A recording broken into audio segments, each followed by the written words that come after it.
யாழ்ப்பாண நகரத்தின் வளர்ச்சி வரலாறு 1621 இருந்து 1948 வரைக்கான வளர்ச்சி வரலாறு.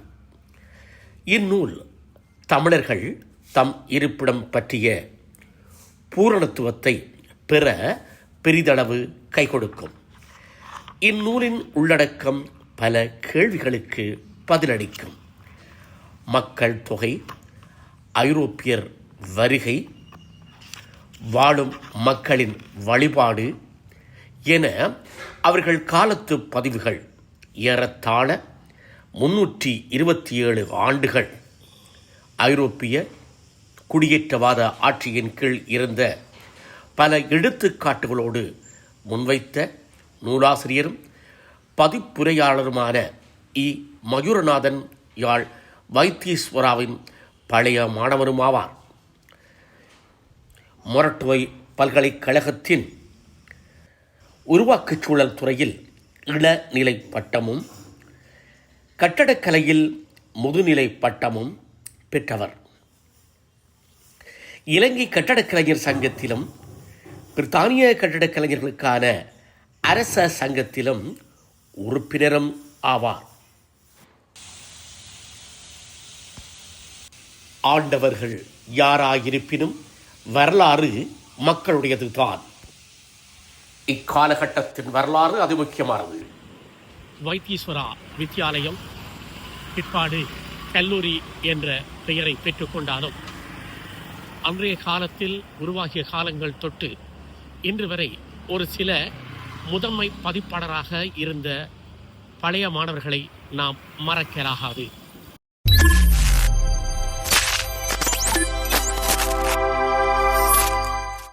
யாவருக்கும் அன்பு வணக்கம். நீங்கள் இணைந்திருப்பது த மணியனம் சமூக ஊடகம். இன்று மிக முக்கியமானவர். விக்கிபீடியா என்றால் தெரியாதவர்கள் இருக்க மாட்டார்கள். அதை உருவாக்கியவர் இவர் வேறு யாருமல்ல, யாழ் வைத்தீஸ்வராவின் பழைய மாணவர். அவருடைய பெயர் மயூரநாதன். இவர் எத்தனாம் ஆண்டு அங்கு படிக்க ஆரம்பித்தார்? இதுவரை காலத்தில் இவர் சந்தித்த நண்பர்கள் யார்? ஒரு உற்ற நண்பர் ஒருவர் காலமாகிவிட்டார். அவர் யார்? பல நண்பர்கள் காலமாகிவிட்டாலும் ஒரு சில பேர் முத்திரை குத்தியது போல் மனதில் பதிந்தவர்களாக இருப்பார்கள். அப்படியான பல விடயங்களோடு நான் அவரை சந்திக்கலாம் என்று எண்ணுகின்றேன். வணக்கம் மயூரநாதன். வணக்கம். நான் இன்றைக்கு கேட்க இருப்பது என்னென்னு சொல்லி சொன்னால், நீங்கள் வைத்தீஸ்வராவில் படிச்சிருக்கீங்க. எத்தனாம் ஆண்டிலிருந்து ஆரம்பிச்சிங்க? நான் அடிவரியிலிருந்து அட்வான்ஸ் லெவல் முடித்து வெளியில் போகும் வரை அங்கே தான் படித்தேன். நான் அதாவது 1956 வைத்தீஸ்வராவில் சேர்ந்து 69ஆம் ஆண்டு நான் வெளியில் போனேன். நீங்கள் படிக்கிற காலத்தில் யார் அந்த நேரம் அதிபராக இருந்தது? எங்கட காலத்தில் நான் சேர்ற காலத்தில் இருந்து விலகிறதுக்கு 2 வருஷம் முன்பு வரை இருந்தது அம்பிகை பாடம். அவர் அங்கே நீண்ட காலம் 25 வருஷம் சேவையாற்றினவர். அவற்ற காலப்பகுதியில் தான் நான் பெருமளவு காலத்தை அப்போ செலவழிச்சினான். அதுக்கு பிறகு 2 வருஷம், கடைசி 2 வருஷம் சிவபால சுந்தரம் என்று சொல்லி அவர் ஒரு ஆங்கில அறிஞர். அவர் அங்கே அதிபராக நான் மயூரநாதன் என்கிறவர் எங்களுடைய யாழ்ப்பாணத்தில் வைத்தீஸ்வராவில் செக்ரட்டரியாக இருந்திருக்கிறீர்கள் என்றதை அறிஞ்சினான். இதுக்கு மேலே அறிஞ்சு கொண்ட விஷயம் என்னன்னு சொன்னால் அது விக்கிபீடியா தான். இந்த விஷயத்தை இன்றைக்கும் கூட நான் பேசிக்கொள்ளேன். உதயச்சந்திரன் அவர்கள் சொன்னாங்க இந்த அண்ணாவோட நாச்சிமாடி ராஜன் அவர்களோட படித்தாக்கள் யாருக்குன்னு சொன்னார். விக்கிபீடியா மயூரநாதன் இருக்கு, நீங்கள் அவரை போய் சொல்லுங்க, இன்னும் சில தகவல்கள் அவர்கிட்ட கிடைக்கும். ஒரு நாச்சிமாடி ராஜன் அவரை நீங்கள் எப்போ சந்திச்சிங்க, அதை பற்றி கொஞ்சம் சொல்லுங்க. அவர் நாங்கள் 6ஆம் வகுப்பு படிக்கிற காலத்தில் அப்போ எங்களோட வகுப்பு இந்த பெரிய ஹோல் இருக்குல்ல, அதில் தான் இருந்தது. அதில் 2 பக்கமும் 4 டிவிஷன், இங்கே 4 டிவிஷன் இருந்து ஒரு பக்கம் 6ஆம் வகுப்பு, மற்ற பக்கம் 7ஆம் வகுப்பு. அப்போ 6ஆம் வகுப்பில் அதுக்குள்ளே நாங்கள் இருக்க 6ஆம் வகுப்பில் எங்களுடைய அதே டிவிஷனில் தான் ராஜன் சேர்ந்தார். அப்போ நாங்கள் அதில் அந்த வகுப்பில் படித்தோம். அங்கே இருந்து 8ஆம் வகுப்பு வரையும் ராஜன் என்னோட தான் என்னுடைய அதே வகுப்பில் அதே டிவிஷனில் படித்தவர்.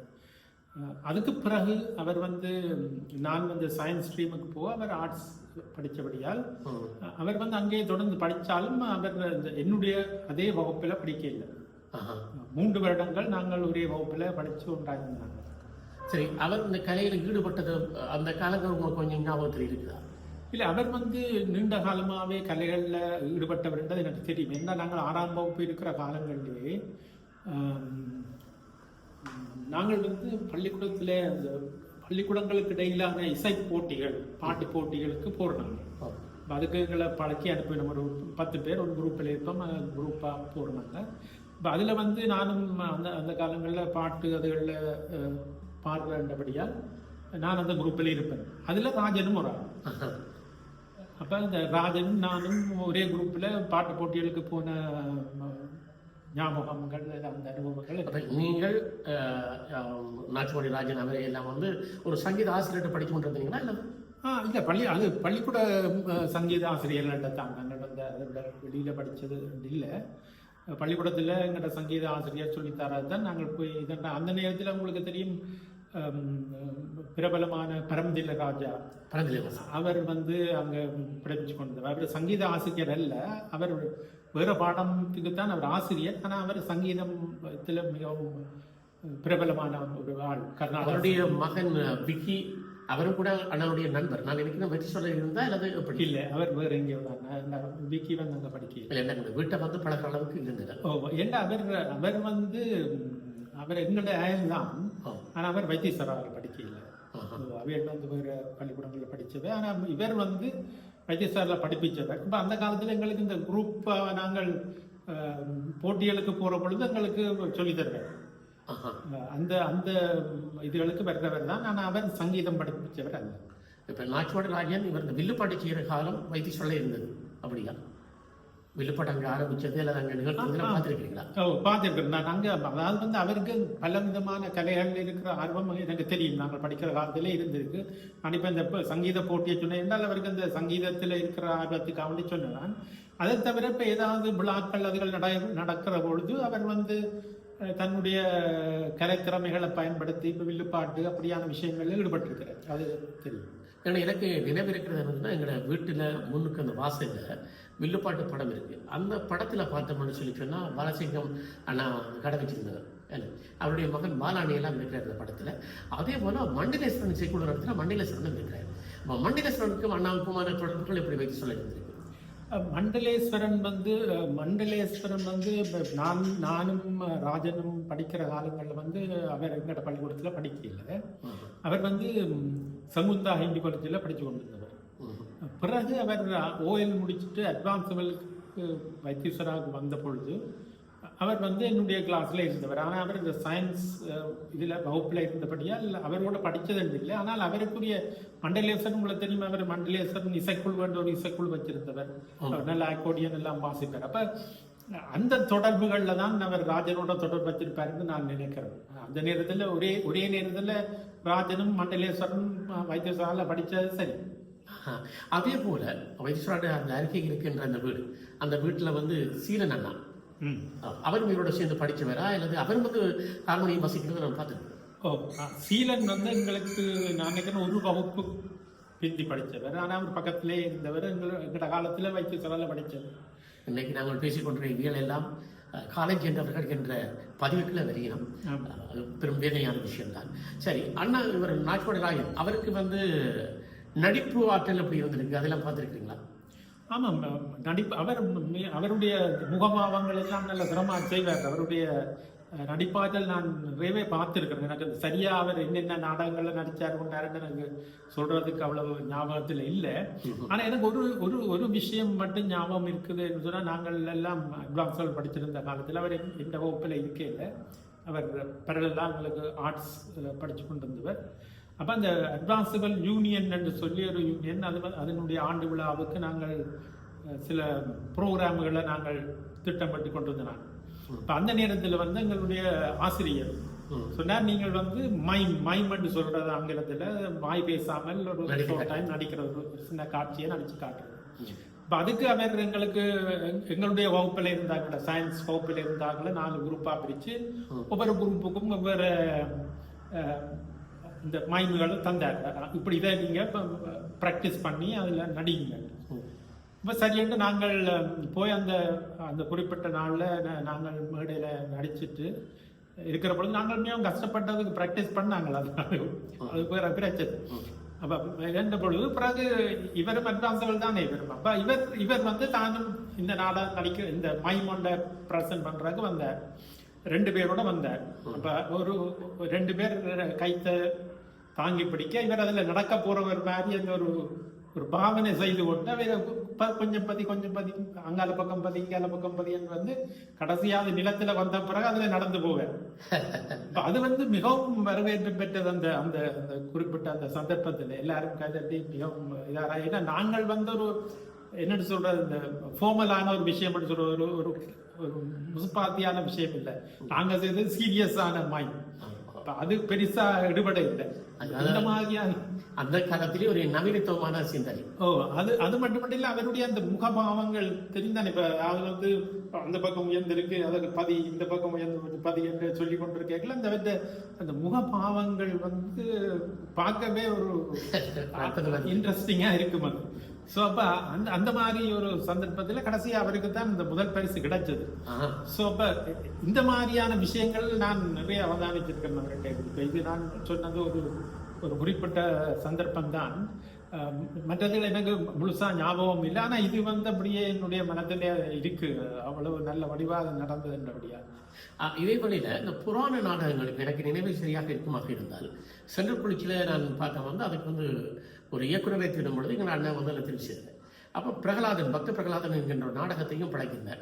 இப்படியான விஷயம் அண்ணன் படைக்கின்றார். அதில் வந்து அந்த பிரகலாதனுக்காக நான் அந்த பாடலை கூட என்ன பாட சொல்லி சரியாக வற்புறுத்தி பயிற்சிகள் நிறைய தான் அதில் பெற்றிருந்தார். இது போல வைத்தீஸ்வரையும் அவர் ஒரு புராண நாடகங்களெல்லாம் செய்திருக்கிறாரா என்ற கேள்வியோட எனக்கு அது சரியா ஞாபகம் இல்லை. அந்த காலத்துல தொடர்ந்து இப்ப வைத்தீஸ்வராவில் வந்து நிறைய விழாக்கள் நடக்கும், நிறைய கலை நிகழ்ச்சிகளை நாங்கள் ஒழுங்குபடுத்த எங்களுடைய ஆசிரியர்கள் செய்து அரங்கேற்றது உண்டு. ஆனா இதுல வந்து இப்ப எனக்கு சரியா ஞாபகம் இல்லை. இப்ப நான் கலை நிகழ்ச்சிகள்ல பங்கு பெறுகிறேன். நான் வந்து மேடையில வந்து நேரடியா தோன்றி நடிக்கிற அந்த இது இல்லை. அதே மாதிரி வில்லுப்பாட்டுகள் நான் பாடுறதில்லை. ஆனா பின்னணி பாட்டு வந்து நான் சேர்ந்தேன். அதாவது இப்ப ஒரு டான்ஸ் என்று சொன்னா அதுக்குரிய பின்னணி பாட்டு அதுகளில் நான் வந்து அந்த காலத்துல மேடையில வந்து தேவாரம் பாடுறது நான் தான். அப்ப அது அந்த இதுகளில் வந்து நான் பாடுவேன். அப்ப பின்னணி பாடுறதுக்காக வேண்டி நான் இதன் இருக்கிறேனே ஒழிய மற்றபடி மேடையில முன்னாலே இருந்து பாடினது குறைவு. இந்த சந்தர்ப்பத்தில் எனக்கு இன்னொரு விஷயத்தை நான் நினைவுறது, அவரோட படிச்சாக்கள் இப்போ நீங்கள் ஆரம்பத்திலிருந்து நம்ம படிச்சிருக்கீங்க, இதே போல அவரோட படிச்சாக்கள் அல்லது அதுக்கு முதல் வகுப்பு அல்லது கீழ் வகுப்பு இப்படி யாராவது ஞாபகத்தில் இருக்காங்க? நிறைய பேர் இருக்கிறார்கள். இப்போ உதாரணமாக நான் சொன்னேனே அந்த இசை போட்டியல் நடக்கல நாங்கள் ஒரு குழுவா போய் நின்றாங்க. அதில் வந்து பத்மநாதன் என்று சொல்லி ஒருவர் இருந்தார். அவர் நான் நிற்கிற காலங்களில் அவர் லண்டனுக்கு போய் அங்கே செட்டில் ஆகிட்டார். அவர் இப்போ என்ன செய்கிறாருன்னு எனக்கு தெரியாது. அதே போல கணேசமூர்த்தி என்று அவர் பிரான்ஸில் இருக்கிறார். அவர் வந்து என்னோட ராஜனோட வந்து ஒரே கிளாஸில் படித்தவர். நான் லண்டன் தான் சொல்கிறேன்னா அவர் எங்களுக்கு பக்கத்து வீட்டு அடுத்த வீட்டில் இருந்தவர். அவரும் வந்து ராஜனோட படித்தவர் தான். அவர் வந்து கிட்டத்தட்ட அவர் ஒரே வாங்கிலிருந்து படித்தது எனக்கு ஞாபகம் இருக்கு. இல்லை வைத்தீஸ்வராவில் படித்தவைன்னு சொல்லியிருக்க நிறைய பேர் அநேகமாக சொல்கிறது வந்து யூனிவர்சிட்டியும் போக தேவையில்லை, வைத்தீஸ்வராவில் படித்தாலே போதும், அவ்வளோ அனுபவத்தையும் பெறலாம்னு சொல்லிடுவோம். அது உண்மை இருக்கா? இல்லை, அது அந்த காலத்தில் என்ன மாதிரின்னு சொன்னால் அது உங்களை எல்லாருக்கும் தெரியும் தானே. அது 60ஆம் ஆண்டுக்கு முதல் வந்து ராமகிருஷ்ண மிஷனினுடைய கட்டுப்பாட்டுகளில் தான் இருந்தது. அப்போ நிறைய ஒழுக்கம் அந்த விஷயங்களில் கவனம் செலுத்துறது. அதுவும் நீண்ட காலமாக அங்கே அதிபராக இருந்த அம்பியபாகன் வந்து அதில் மிகவும் கவனமாக இருப்பார். அதே நேரத்தில் அந்த நேரத்தில் உபாதிபராக இருந்த வைரமுத்து அவர்கள் வந்து மாணவர்களுடைய ஒழுக்கத்தில் ஒரு கராரான பேர் வழியவர். எந்த நேரமும் நீங்கள் பார்த்தீங்கன்னா பிரம்போட அப்படி சுத்தி கொண்டு அந்த பிரம்பு கையில வைப்ரேட் பண்ணி கொண்டே இருக்கு, அது இருந்து கொண்டே இருக்கு. அவருக்கு தான் மாணவர்கள் பயம் அதிபரை விட. அப்ப அந்த மாதிரியான ஒரு சூழ்நிலையில நாங்கள் இருந்தபடியான அது வந்து இங்க வந்து நீங்க ஒரு வாழ்க்கைக்கு தேவையான ஒழுக்கம் சரி, கல்வி சரி, எல்லாத்தையும் ஒழுங்காவே நீங்க பெற்றுக்கொள்ளலாம். அதைத்தான் நீங்கள் கேட்குறீங்கன்னு நான் நினைக்கிறேன். அதாவது யூனிவர்சிட்டிக்கு போகாட்டாலும் ஒரு நல்ல மனிதனாக இல்லாட்டாலும் உருவாகிறதுக்குரிய அடிப்படையை நீங்க அங்க படிப்பீங்க என்று பல்கலைக்கழகத்தில் அதை காண முடியாது. ஆனால் அன்று வைத்தியசாலையில் இருந்திருக்கு.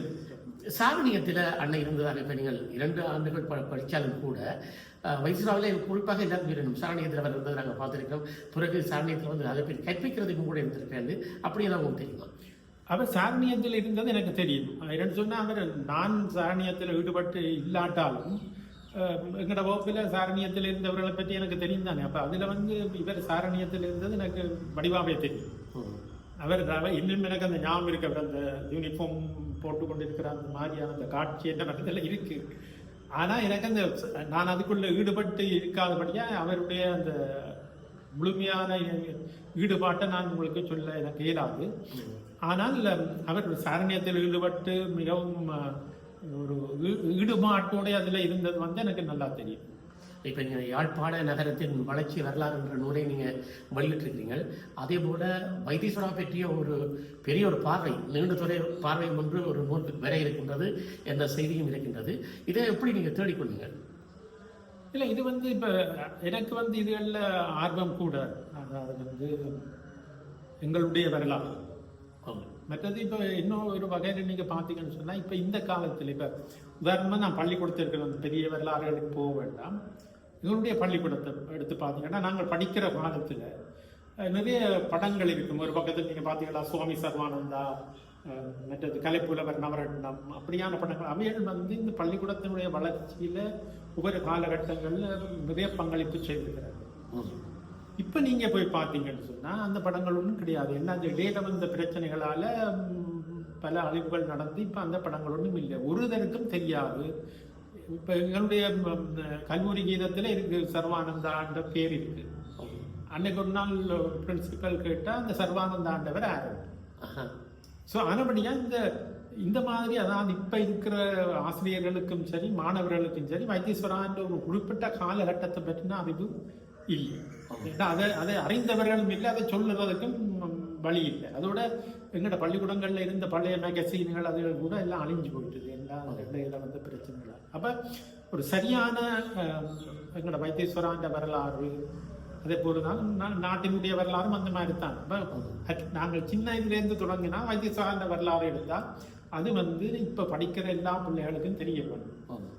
யார் எங்களுக்கு இந்த பள்ளிக்கூடத்தினுடைய முன்னேற்றத்துக்கு உதவினார்கள், யார் பிரின்சிபலாக இருந்தார், யார் மேனேஜராக இருந்தார் போன்ற பல விஷயங்களை சொல்கிறதுக்கு ஒரு வாய்ப்பு எனக்கு கொஞ்சம் அந்த விஷயத்தில் எனக்கு தகவல்கள் தெரியுமன்றபடியாக நான் எழுதுறேன். நான் வைத்தீஸ்வரத்தில் நுழைவதற்கு வந்து கலைஞர் உதயச்சந்திரன் அண்ணாவால் தான் முக்கியமானவர் என்று சொல்லுவேன். அவர் எனக்கு வற்புறுத்தி கொண்டு அந்த வைத்தீஸ்வரக்கு வர வேண்டும் பண்ணி அண்ணா மூலமாக தான் சொன்னார். அதுபோல் அண்ணா வைத்தீஸ்வரக்கு கூட்டிகிட்டு போகிறேன். நியமாந்திரின்னு சொல்லும் ஆரம்பத்தில் ஒரு சின்ன ஒரு தேர்வு செய்து தான் போன் முழுக்க. அந்த வழி எனக்கு கிடைக்கலைன்னு சொன்னால் போனோன்னு உதவி பிரின்சிபலாக இருந்த கந்தப்பிள்ளை அவருக்கு உடனே கேட்டுக்கொண்டார். கந்தப்பிள்ளை ஆசிரியர் அவர் கேட்டுக்கொண்ட தம்பிக்கும் இன்னும் முறையெல்லாம் செய்ய தெரியுமா? அப்போ அண்ணா சொன்ன என்னை விட கூட செய்வார். அவங்க நீங்கள் சொன்னது போல அநேகமாக அவர் தொட்ட இடம் எல்லாம் அதையெல்லாம் நானும் தொட்டிருக்கிறேன் என்று நான் நினைக்கிறேன். இப்படியான பல விஷயங்கள் இருக்கிறது. நாங்கள் ஒரு புறம் இருந்தாலும் கூட அந்தந்த காலத்திலே முதன்மைப்படுத்தி அந்த பள்ளிக்கு ஒரு ஆணி வீர்களாக இருந்தவர்கள் விளையாட்டுத்துறையோ எத்துறையில் இருந்தாலும் கூட அவையெல்லாம் நீங்கள் தேடி இந்த நூல்களில் போட்டிருக்கக்கூடிய மாதிரி இருக்குமா? நான் எல்லாருடைய இது முக்கியமானவர்களுடைய எல்லா இதுவும் போட்டிருக்கேன். இப்போ அதாவது நாங்கள் படித்த காலத்தில் எனக்கு நேரடியாக பல பேரை தெரியும் ஆசிரியர்களை. அதுக்கு பிறகு வந்தவர்களையும் தேடி எடுத்து மற்ற அதுக்கு பிறகு படித்தவர்கள் கேட்டு எழுதியிருக்கிறோம். முக்கியமாக நீங்கள் பார்த்தீங்கன்னு சொன்னால் நீண்ட காலம் பள்ளிக்கூடத்துக்காக வேண்டி பாடுபட்டவர்கள் வந்து பழைய காலத்தில் தான் இருந்தது. அதாவது இருக்கிற காலங்களில் இருந்தவை தான். இப்போ எல்லாரும் 2 வருஷம் 3 வருஷம் பண்ணி இருக்கிறபடியா இந்த அவைகளினுடைய அந்த கண்ட்ரிபியூஷன் வந்து குறைவு. அதுதான் பழைய மாணவர் சங்கங்கள் கிளைகளாக தோன்றி இருக்குது. ஆனாலும் கூட நீங்கள் சொன்னது போல உங்களுடைய காலம் அல்லது என்னுடைய காலம் இதுக்கு பிறகு ஆக்களுமே முன்னுக்கு வரவே தெரியல. இல்லை, அது ஒரு முக்கியமான பிரச்சனை தான். என்னென்னு சொன்னால் சில காலகட்டங்களில் பழைய மாணவர் சங்கம் இயங்காமலே இருந்திருக்கு. ஏன்னா அதிபர்மார்களுக்கும் மாணவர்களுக்கும் இடையில இருக்க அந்த பழைய மாணவர்களுக்கும் இடையில இருந்த சில முரண்பாடுகள் காரணமாக சில காலங்களில் இயங்காமலே இருந்த காலகட்டங்களும் இருக்கு.